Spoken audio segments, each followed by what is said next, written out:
જામનગરમાં વધુ એક ઘરફોડ ચોરીની ફરિયાદ સીટીસી ડિવિઝન પોલીસ સ્ટેશનમાં દાખલ થઈ છે। જામનગરના ખોડિયાર કોલોની વિસ્તારના એક પેટા વિસ્તારમાં રહેતા મદ્રાસી યુવાને આ ફરિયાદમાં એવું જણાવ્યું છે કે તેના ઘરમાંથી સોનાના 24 તોલા અને 4 ગ્રામના દાગીના મળી કુલ 6 લાખથી વધુની કિંમતના મુદ્દામાલની ચોરી થઈ છે। આ ચોરીમાં અચરજનો મુદ્દો એ પણ છે કે આ ઘરફોડ ચોરી ધોળે દિવસે થઈ છે। મદ્રાસી યુવાન મરિયમ એલ્વીને આ અંગે પોલીસ સ્ટેશનમાં નોંધાવેલી ફરિયાદમાં જણાવ્યું છે કે તેના રહેણાંક મકાનના પાછલા દરવાજાનું લાકડું તોડીને તસ્કરે આ ચોરી કરી છે। પોલીસે તપાસમાં ડોગ સ્ક્વોડની મદદ લીધી હતી। ચોરીની આ ફરિયાદ અંગે સિટી ડીવાયએસપી જયવીરસિંહ ઝાલાએ આપેલી વિગતો પ્રસ્તુત છે।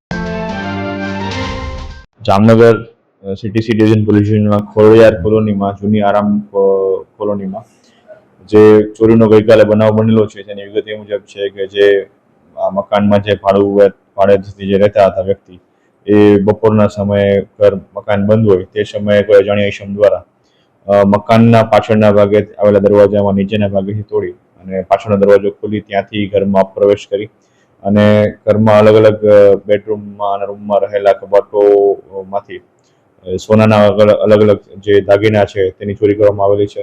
જે ચોરીમાં આશરે કુલ અલગ અલગ જ્વેલરી મળીને આશરે 24 તોલા સોનું અને જેની કિંમત 6,01,000 રૂપિયા જેટલી થાય છે એ બાબતના કુલ ચોરી થઈ છે। જેની બાબતની ફરિયાદ સીટીસી ડિવિઝન પોલીસ સ્ટેશનમાં BNS 331-3 અને 305 એ મુજબની ફરિયાદ દાખલ કરવામાં આવેલી છે અને અલગ અલગ ટીમો LCB અને સીટીસી ડિવિઝનના સ્ટાફ દ્વારા આ પ્રકારની ઇન્વેસ્ટિગેશન ચાલુ